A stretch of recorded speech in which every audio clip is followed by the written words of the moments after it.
با درود خدمت شما عزیز دلم. عزیزم در خدمت هستم با یک انرژی خوانی دیگه از سری انرژی خوانی های فال تاروت آدم و حوا. موضوع این لحظه انرژی خوانی ما طرف احساسی شما، اون کسی که در قلب شما هستش، اون کسی که شما بهش علاقه‌مند هستید، کسی که شما دوستش دارید، در مورد شما چه حسی داره، چی فکر میکنه.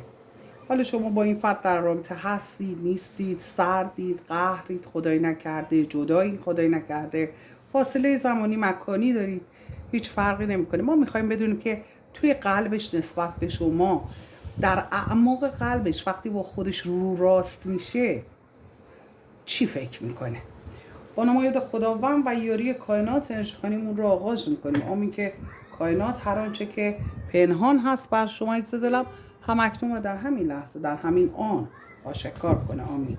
ببینیم که این فرد چه حسی داره و چی فکر میکنه. بله، در خصوص آزادی ها، حالا اگر این فرد خود با شما فاصله داره، اینکه به خاطر آزادی هایی که میخواسته فاصله گرفته، بریم جلوتر ببینیم چی میخواد بگه. این آزادی ها موضوعش چی هستش.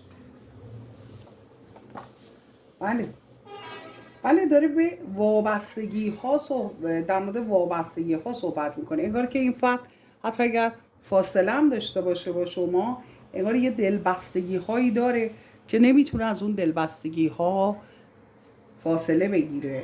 اون دلبستگی ها همیشه و همه جا همراهش هستن، چیزی که اینجا داره کائنات بهش اشاره میکنه.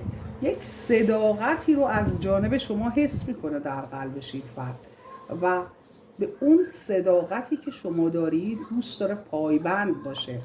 در واقع یک سری وابستگی هایی که این فرد داره نسبت به شما به خاطر اون مسائلی هستش که در عمق قلبش احساس میکنه، حس میکنه در مورد شما. ولی مسئله‌ای که هستش میگه یک شادی، یک جشن گرفتن. انگار که این فرد تو فکر این هستش که میخواد با شما یک جشنی بگیره، یک سورپرایز برای شما داشته باشه. بنابراین از اعماق قلب این فرد، اگر از زبون این فرد بخوایم موضوع رو بدونیم، به این شکل هستش که میگه با این که تو همیشه و همه جا در کنار من نیستی و فاصله‌ای بین ما وجود داره، اما من به تو دلبسته هستم و اون صداقت قلب تو رو حس میکنم، اون معصومیت تو رو حس میکنم و احساس میکنم که تو همیشه همه جا من رو در نظر داری، من رو فراموش نمی کنی تحت هیچ شرایطی. دوست دارم با تو یک دیداری داشته باشم و اون دیدار رو با هم جشن بگیریم، با هم بودن رو با هم جشن بگیریم و مطمئن هستم که تو همیشه و همه جا به من وفادار میمونی. چیزی هستش که این فرد فکر میکنه و میدونم که دوست داری که قلب من رو لمس کنی، من هم دوست دارم قلب تو رو لمس کنم. میدونم منتظر من هستی. حالا این فاصله زمانی مکانی باشه نباشه، در لحظاتی که شما رو نمیبینه یا زمانهایی که شما رو نمیبینه، یا همچین حسی رو در خصوص این فرد داره کائنات بهش اشاره میکنه. ببخشید عزیز دلم. بله، مسئله دیگری که کائنات داره بهش اشاره میکنه، میگه این فرد میگه که یک مسائلی وجود داره که تو از اونها بیخبر هستی.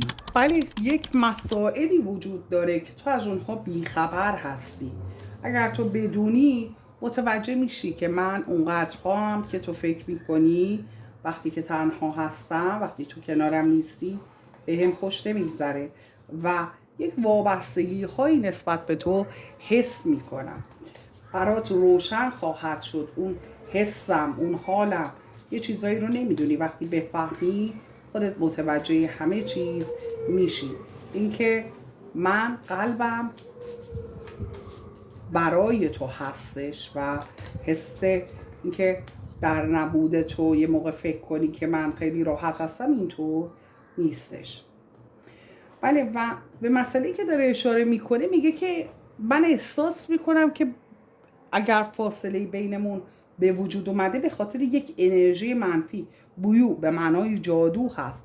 میگه احساس میکنم که این فاصله که بینمون ایجاد شده یک جادو هست و اون وابستگی که نسبت به تو دارم هم احساس میکنم که جادو شدم، نمیتونم تو رو فراموش کنم.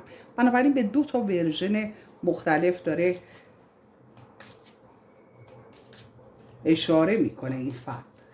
مسئله دیگری که این فرد داره بهش اشاره میکنه این هستش که میگه میدونم که من هر چقدر هم اشتباه کردم تو یا اشتباه میکنم تو منو خیلی راحت میبخشی، اینقدر منو دوست داری که من رو خیلی راحت میبخشی و از اون اشتباهات من چشم‌پوشی میکنی، اون اشتباهات من رو در نظر نمیگیری و اینکه تو فرد با جسارتی هستی، فرد جسوری هستی. تو اگر بخوای خیلی راحت نو میذاری جای من.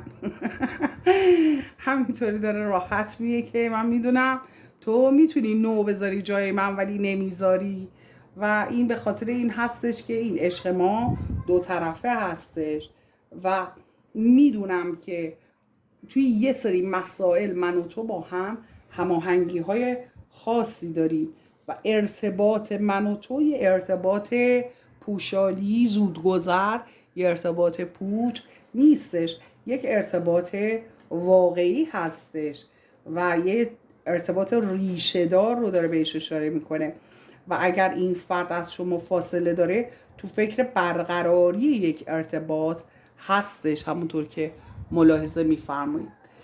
مسئله دیگری که داره بهش اشاره میکنه میگی که تو خیلی نسبت به من لطف داری، تو نسبت به من محبت داری و من همه اینها رو میدونم. بله، چیزایی که در دلش نسبت به شما و اینکه حالا چه کارا میخواد بکنه.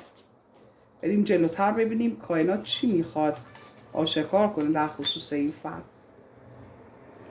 میگه که درسته رابطه من و تو خیلی کند پیش میره، لاک پشت رو داده، میگه درسته خیلی کند پیش میره اما یک رابطه ریشه دار هستش، یک رابطه هستش که آروم آروم پیش میره ولی خب یک رابطه واقعی هست این رابطه من و تو. میگه بنابراین این فرد در اعماق قلبش این رابطه رو نمیتونه فراموش کنه، ذهنش درگیر این رابطه هستش، توی صحبتاش داره این رو بهش اشاره میکنه و میگه من میدونم که تو خیلی استوار هستی. یعنی که استوار بودن، یعنی که ثابت قدم بودن نسبت به رابطه رو داره بهش اشاره میکنه. میگه میدونم ثابت قدم هستی نسبت به این رابطه، این رابطه چیزی نیستش که تو هم بتونی خیلی راحت ازش بگذری. حتی اگر ما نسبت به هم عصبانی بشیم، حتی اختلاف نظر به وجود بیاد، حتی دعوا درگیری و حالا خدای نکرده یه چیزای ناخوشایندی هم پیش بیاد یا لفظم باشه، حالا به هر شکلی که هستش، میگه که این رابطه وجود داره. ببینید عزیز دارم، میخوام اینجا به یه نکته اشاره کنم.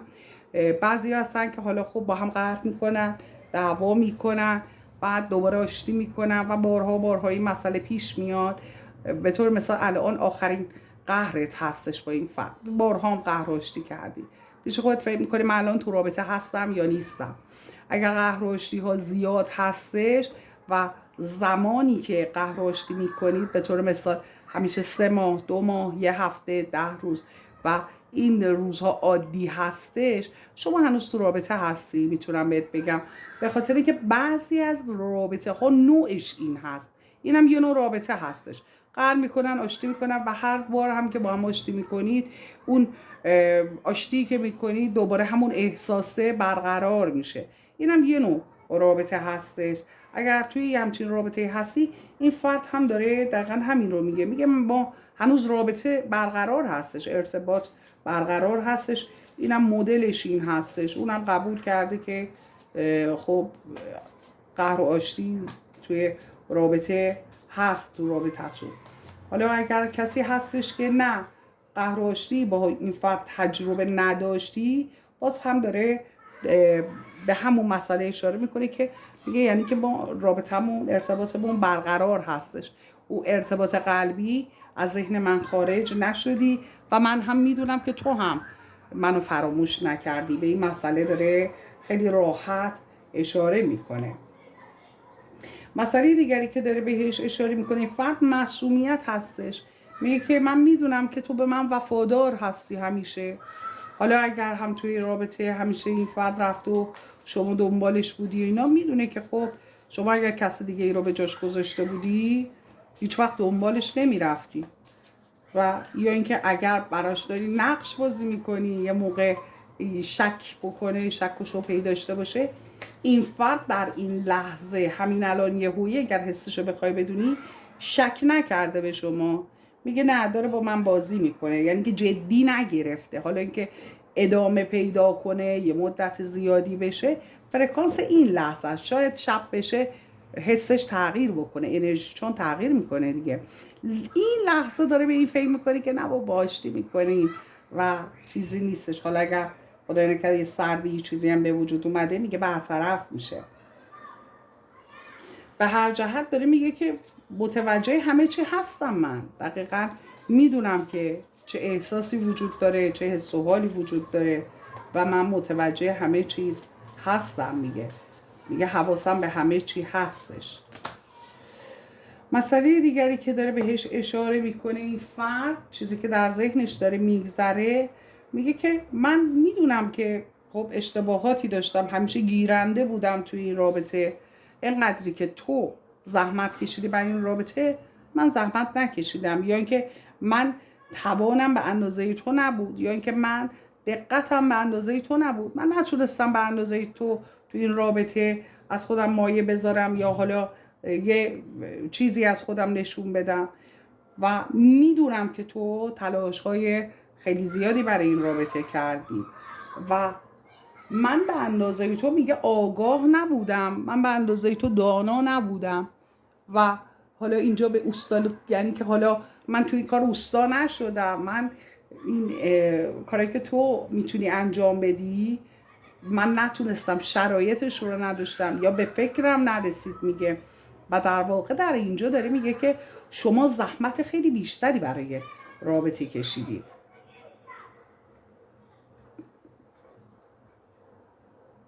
و میگه که عشقت رو تو بدون این هیچ گونه محدودیتی برای من گذاشتی، از هیچ زحمتی، از هیچ حرکتی دریغ نکردی، حرکت مثبت و سازنده برای این رابطه. و من همه اینها رو میدونم. من میدونم که در حق تو اون برای جبران اون محبت تو اون کاری که باید لازم بود در انجام بدم و انجام ندادم، یه شرایطش رو نداشتم، حالا به هر دلیلی، ولی من وابسته به تو هستم. میگه باملولک، یعنی من وابسته هستم به محبت کردنهای تو، به گذشت کردنهای تو وابسته هستم. همیشه چی میگم یه موقع تو اونایی که انرژی خالی من دنبال میکنن، یه موقع مهربانی بزرگترین تنبیه برای بعضی از آدما. شما وقتی در حق یه نفر مهربانی میکنی، میره دیگر رو نامهربانی میبینه، بعد مقایسه میکنه اونجا، بعد توقعشو بردی شما بالا، سطح توقع رفته بالا، از همه همونو میخواد، از همه همون توجه رو میخواد، همون محبت رو میخواد، همون گذشت رو میخواد. وقتی دریافت نمیکنه انگار که با یه دنیای بیگانه‌ای وارد یه دنیای بیگانه شده، میترسه. بنابراین دیدید خیلی‌ها میرم جلو خارج میشن، رابطه دوباره بدو برمیگردن، قضیهش به خاطر این هستش.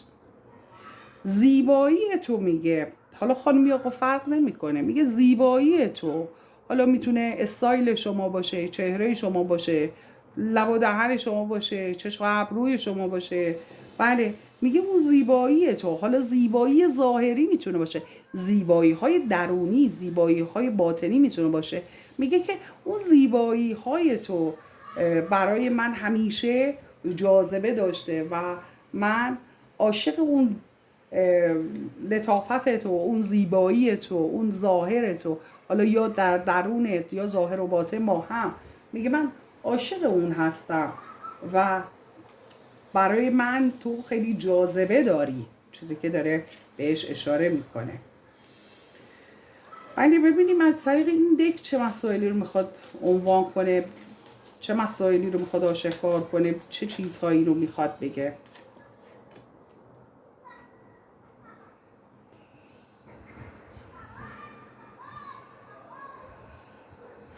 میگه در خصوص عشق یه خورده من در خصوص عشق، در خصوص مسائل احساسی یکم بی تجربه حرکت کردم، یکم قضاوت زود کردم. حالا اینکه به طور مثال دچار توهم شده، احساس کرده کس دیگه ای توی رابطه هست با شما میتونه باشه، یا هر مسئله دیگری احساس کرده میتونه کس دیگری بهتر از شما باشه براش، میگه که من در این خصوص اشتباهاتی داشتم و اینکه بله میگه اون کشش های احساسیم، علاقم، اون رابطه‌ای که با تو میتونستم داشته باشم که الان احساس میکنم سرد شده یا حالا پوچ شده یا اینکه فاصله افتاده، هرچی که هستش، میگه در اون یه چیزایی رو میگه من معنی کنم. خودت برو بگو دیگه، چرا منو میذاری این وسط و اینو چجوری بگم من؟ بله این فرد خیلی خیلی آتیشش تنده عزیز دلم، اینقدر بهت بگم. میگه که دوست دارم دوباره اون رابطه با تو برقرار بشه و در اون آتش دارم میسوزم. عزیز دل من، این فرد هر چقدر هم اگر خودخواه باشه نتونه بگه یه چیزایی رو، ولی تو دلش اون تب و تاب عشق خیلی قوی هست. کد کیهانی 444 رو داریم در اینجا. میگه که رابطم با تو رو میخوام به تعادل برسونم و اینکه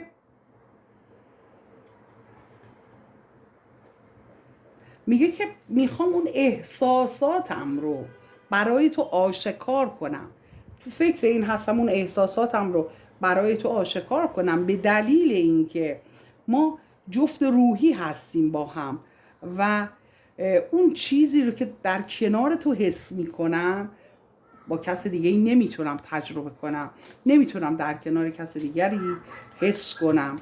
و حالا اگر هم شما فکر میکنید که با کسی رابطه ای داره یا اینکه آیا داره یا نداره، بهتره اینو بدونید که با هیچ کس اون ارتباط و رابطه ای که با شما داره رو نمیتونه داشته باشه. نه اینکه نخوادا، نمیتونه داشته باشه عزیز دلم، یعنی بخوادم نمیتونه. خیالت راحت باشه. بله میگه در حال حاضر احساس میکنم که ریشه دار داره میشه این رابطه من و تو. هر باری حتی اگر تو قهر آشتی میکنم یا این فاصله بیشتر میشه یا اگر فاصله مکانی زمانی هرچی که هست، احساس میکنم ریشه دارتر میشه. یعنی یا حالا اگر میره که وارد یه رابطه دیگه بشه نمیتونه، متوجه میشه که این رابطه‌ای که با شما هست بسیار ریشه دار هستش، بسیار واقعی و عمیق هستش.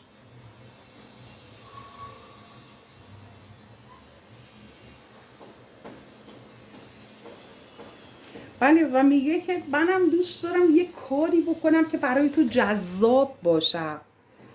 حالا این فرد مغرور هست، میخواد به سمتت بیاد، نمیتونه به خاطر اینکه غرورش رو زیر پا بذاره، ولی میگه دوست دارم جذاب باشم، تو رو به سمت خودم بکشونم.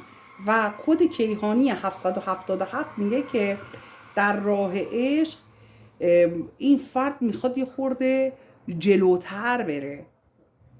این لمه به معنای پیشرفت کردن هستش، یعنی داره مطالعه میکنه، خورده پرسجو میکنه توی شرایط چه کار کنه بهتره، بره جادو کنه، دعا بگیره، تیپش رو عوض کنه، به خودش بیشتر برسه، شرایط مالیش رو بهتر کنه.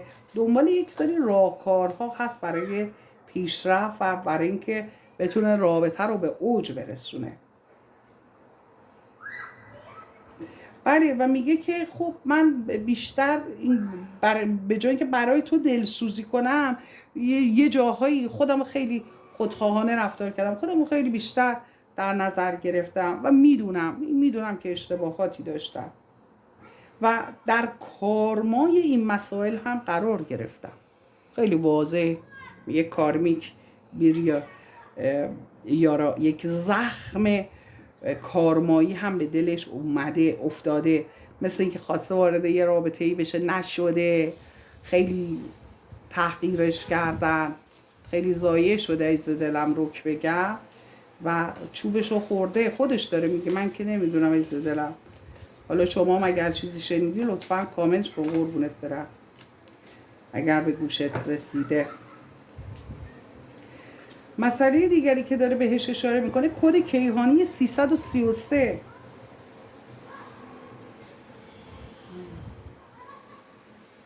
میگه که اون کشش‌های احساسی و آرزوهایی که دارم، آرزو کردن، حالا ارتباط خواستن گرفتن هستش به زبان ترکستانی، میگه اونها رو میخوام به زبون بیارم، میخوام بهت بگم، میخوام یه جوری بهت بفهمونم که تو بدونی که من دوست دارم هر چی که هستش با تو تقسیم کنم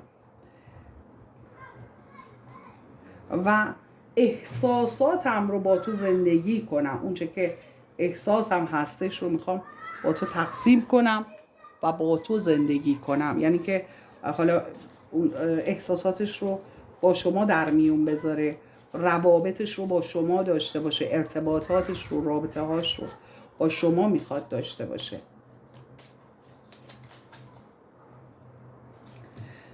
مسئله دیگری که داره بهش اشاره میکنه از نظر جنسی،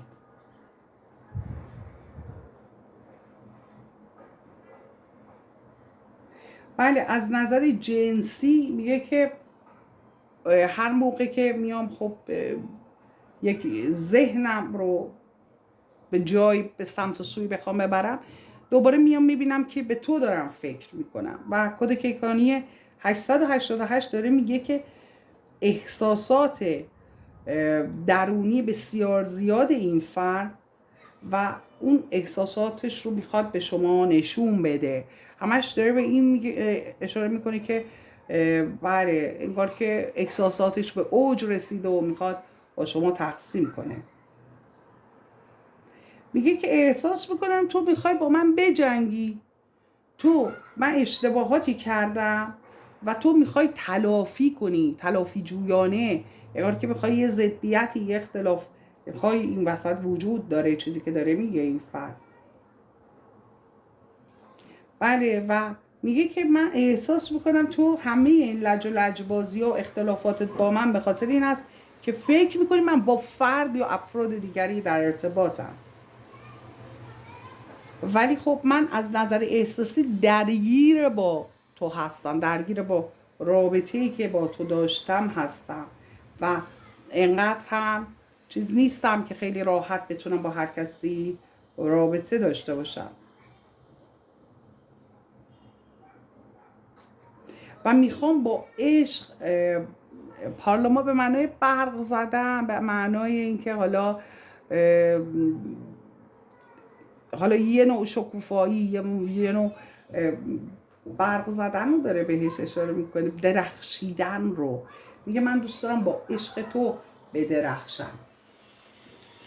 ولی ابرفرشتگان ببینیم در این خصوص چی میخوام بگن، در نهایت چه خواهد شد.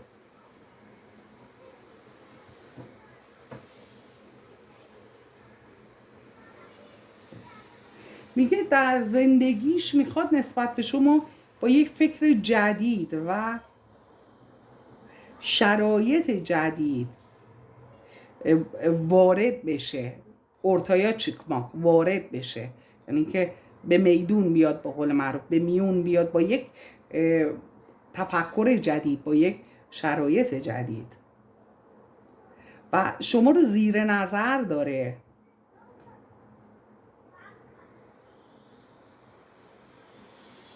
و میخواد شما رو زیر، حالا چطوری بگم که زیر سلطه خودش نگه داره، شما رو کنترل کنه، اون حالت رو داره بهش اشاره میکنه و میگه کلا شما رو زیر نظر داره، انگار که شما میدونی یه جاهای زیر نظرت داره یه خورده محتاط‌تر حرکت میکنی. اینم یه نوع کنترل کردن از دورشه، یعنی که از خودش یه چیزایی نشون میده که شما بگی مواظب رفتارت باشی. یه موقع با فرد دیگری وارد رابطه نشی و اینا، خودش رو نشون میده یه جورایی به شما. مثلا میگم یه صفحت رو چک میکنه، مثلا میگم خیابونتون رد میشه، مثلا بله به هر شکلی که هستش میگه شما رو زیر نظر داره و ممکنه حتی شما خودت هم اینو بدونی و اینجوری هم یه نوع کنترل کردن میدونه این کار رو هم.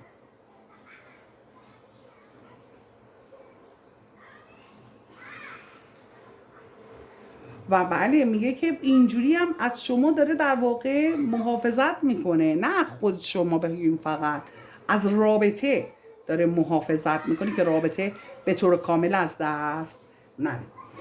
دوستت دارم عزیز دلم، چون تا این لحظه لایک سابسکرایب نکنی، لطفا لایک کن، سابسکرایب کن، چنل خودت حمایت کن، در نور باشی.